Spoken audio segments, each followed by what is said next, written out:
하나님 아버지 은혜를 감사합니다. 귀한 주일을 우리에게 주셔서 기도로 하루를 시작하게 하시니 감사합니다. 주님 말씀 따라서 이 하루를 시작하며 하나님께 영광 돌리게 하옵소서. 예수님 이름으로 기도드립니다. 아멘. 찬송가 312장 하나님께 찬양드립니다. 너 하나님께 이끌리어 일평생 주만 바라면 너 어려울 때 힘 주시고 언제나 지켜주시리. 주 크신 사랑 믿는 자 그 반석 위에 서리라. 너 설레는 맘 가다듬고 희망 중 기다리면서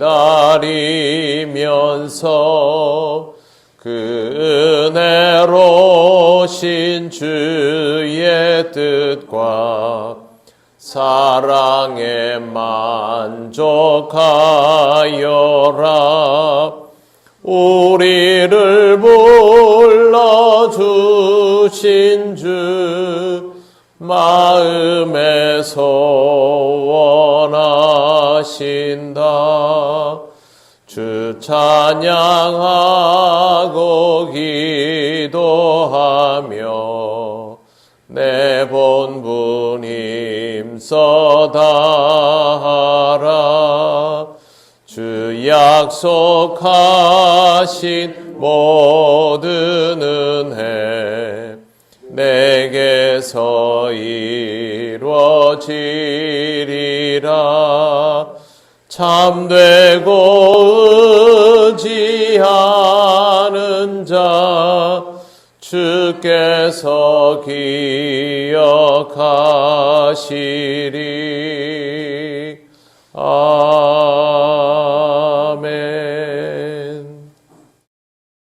하나님 말씀 누가복음 9장 5절 6절입니다. 다 같이 봉독하겠습니다. 누구든지 너희를 영접하지 아니하거든 그 성에서 떠날 때에 너희 발에서 먼지를 떨어버려 그들에게 증거를 삼으라 하시니 제자들이 나가 각 마을에 두루 다니며 곳곳에 복음을 전하며 병을 고치더라. 아멘. 5절 말씀에 누구든지라고 되어 있습니다.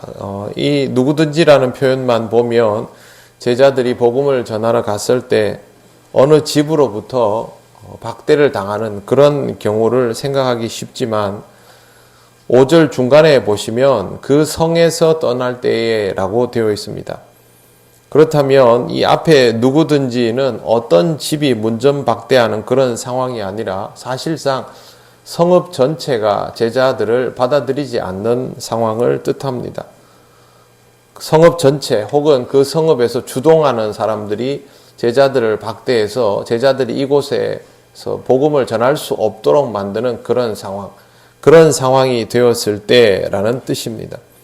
이렇게 배척을 당한다면 그 성에서 떠날 때 발에서 먼지를 떨어버려 증거를 삼으라고 말씀하신 것입니다. 먼지를 떨라는 말은 더러운 것을 떨어내라 그런 의미가 아니라 먼지조차도 떨어내라 그렇게 이해하는 것이 좋습니다. 이 성과 관계된 아주 작은 것조차도 다 떨어내어라. 그러면 이 성과 예수님의 복음은 상관이 없다. 그런 의미가 되는 것입니다. 알고 보면 굉장히 무서운 말씀이죠. 성읍 전체가 제자들을 배척하는 것이 아니라 그 중에 어느 한 집만이라도 예수님의 제자들을 받아들이면 상관이 없습니다. 그렇게 한 집만 받아들여도 시간이 지나고 나면 주를 믿는 가정들이 생겨날 것이기 때문입니다.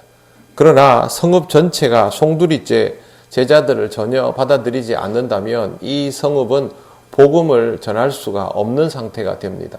누구도 복음을 전해받지 않는 상황, 그러면 이 성읍은 답이 없는 것이죠. 그때는 너희는 복음과 무관하다, 주님의 말씀과 무관하다라고 하면서 발에 먼지를 떨어버리라는 내용입니다. 이렇게 주님과 아무 상관이 없다라는 것은 굉장히 무서운 말씀입니다. 누구도 복음을 받아들이지 않는 성읍. 저는 이 말씀을 보는 순간 몇 가지가 떠올랐습니다. 가정과 도시와 국가입니다. 복음을 전해도 국가 전체가 복음을 받아들이지 않는 경우가 있습니다. 그러면 그 성읍, 그 국가 안에 복음을 받아들일 수 있는 많은 사람들이 기다리고 있더라도 원천 봉쇄 되어버리는 것이죠. 그러면 이 성읍과 마찬가지로 발에 먼지를 떨어버리는 대상이 될 수밖에 없습니다. 도시도 마찬가지이죠. 제일 두려운 것은 가정입니다. 가정에 복음이 들어가면 누구 한 사람만 신앙생활을 하기 시작하면 시간의 경과가 요구될 뿐이지 결국 그 가정에는 예수 믿는 사람이 하나 둘 늘어나도록 되어 있습니다. 그런데 여러분, 아무도 복음을 받아들이지 않는 가정들을 한번 보십시오. 이 가정은 아직 복음과는 완전히 무관한 상태로 있습니다. 그러다가 그냥 이 세상을 떠나면 다 단절되고 끝나는 것입니다. 굉장히 무서운 일이죠. 아직은 발에 먼지를 떨어버리는 대상에 불과한 상태, 바로 그게 이런 가정의 특징입니다. 우리는 신앙생활을 하고 있으니까 또 우리 중에 가족 중에 아직 예수 믿지 않는 사람이 있다 할지라도 예수를 믿는 자가 기도하고 그 사람에게 복음을 전하기 위해서 무던히 애를 쓰고 있으니까 진행형이지만 복음이 아예 들어가지 않는 가정은 진행형이 아니라 원천적으로 차단된 상태입니다. 만약 여러분 주변에 이런 가정이 있다면 여러분 위에서 기도하시기 바랍니다. 내가 누구 한 사람을 전도해서 그 사람을 교회에 데리고 나오고 이런 차원의 문제가 아니라 저 집은 원천적으로 지금 봉쇄되어 있다라는 생각을 하시고 꼭 그런 가정들을 위해서 기도하시기 바랍니다. 그리고 그 중에 한 사람이 복음을 받아들이게 되면 저 가정에 하나님의 역사가 시작되는구나 라고 받아들여도 좋습니다. 또한 우리는 예수님의 제자들처럼 이렇게 예수님께서 말씀하신 그대로의 모습으로 복음을 전할 필요가 있습니다. 6절 말씀을 보십시오. 제자들이 나가 각 마을에 두루 다니며 곳곳에 복음을 전하며 병을 고치더라. 제자들은 예수님의 가르침을 따라서 여러 곳을 다니며 복음을 전하고 예수님께서 주신 능력과 권세를 힘입어서 그대로 주님이 시키시는 대로 복음을 전하고 있습니다. 얼마나 많은 곳에서 거절을 당했겠습니까? 제자들이 사람들로부터 제대로 주님의 일을 하는 사람이라고 인정받는 사례가 뭐 그렇게 많았겠습니까? 그렇지 않은 경우들도 그만큼 존재하겠지요. 하지만 제자는 주님의 명령을 따라서 이렇게 꾸역꾸역 복음을 전하는 사람입니다. 요즘 같은 시대에 복음 전하는 일이 어렵다라는 것을 우리가 모르지 않습니다. 그럼에도 불구하고 우리의 사명은 복음을 전하는 것입니다.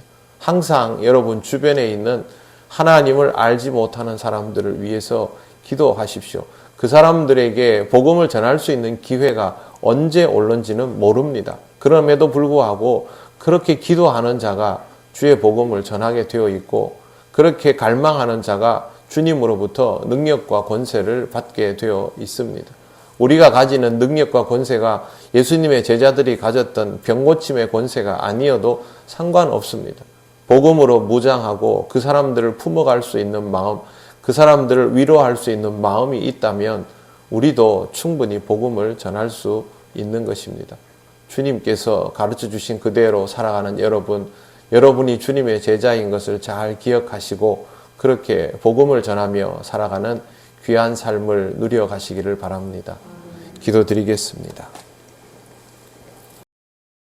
하나님 감사합니다. 하나님께서 우리에게 은혜 주셔서 우리가 먼저 복음 받는 자로 살아가게 하신 것을 감사합니다. 아직도 복음으로부터 완전히 차단된 사람들이 너무도 많음을 압니다. 특별히 이 도성에는 그런 사람들이 더욱 많습니다. 아버지 하나님, 우리가 그들을 위하여 더욱 마음 다하여 기도하게 하시고 항상 기회를 기다리며 복음을 전할 수 있는 자가 되게 하여 주옵소서. 그들 중 한 사람만 주의 말씀을 받아들여도 그 가정이 구원을 받음을 잊지 않게 하시고 하나님 우리에게 맡겨주신 사명 잘 감당하게 하옵소서. 오늘도 하나님 앞에 모여 예배 드릴 때에 우리 모든 성도들에게 하나님의 은혜가 충만하게 하시고 하나님 주시는 말씀으로 힘을 얻어 이 시대를 살아가게 하옵소서. 예수님 이름으로 기도드립니다. 아멘. 하늘에 계신 우리 아버지의 이름을 거룩하게 하시며 아버지의 나라가 오게 하시며 아버지의 뜻이 하늘에서와 같이 땅에서도 이루어지게 하소서. 오늘 우리에게 일용할 양식을 주시고 우리가 우리에게 잘못한 사람을 용서하여 준 것 같이 우리 죄를 용서하여 주시고 우리를 시험에 빠지지 않게 하시고 악에서 구하소서. 나라와 권능과 영광이 영원히 아버지의 것입니다. 아멘.